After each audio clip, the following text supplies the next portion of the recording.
حسن، منتظرت بودم. منتظر من؟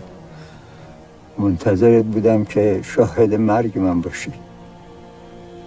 چرا من که اینقدر از مرگ میترسم؟ درسته.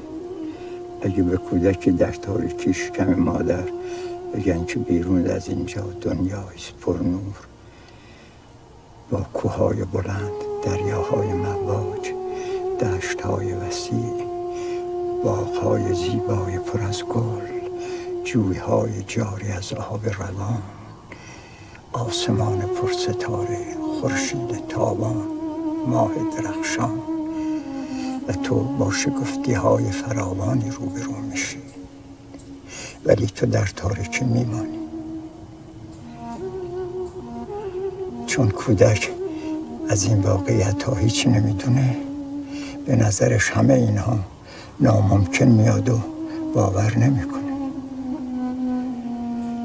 برای همینه که از مرگ میترسیم. ولی مرگ نمیتونه نور باشه. مرگ پایان همه چیزه. چگونه مرگ پایان چیزیست که آغاز نداشته؟ حسن پسرم، در شب زفاف من قصه نخور. شب زفاف؟ بله، شب زفاف من با ابدیت.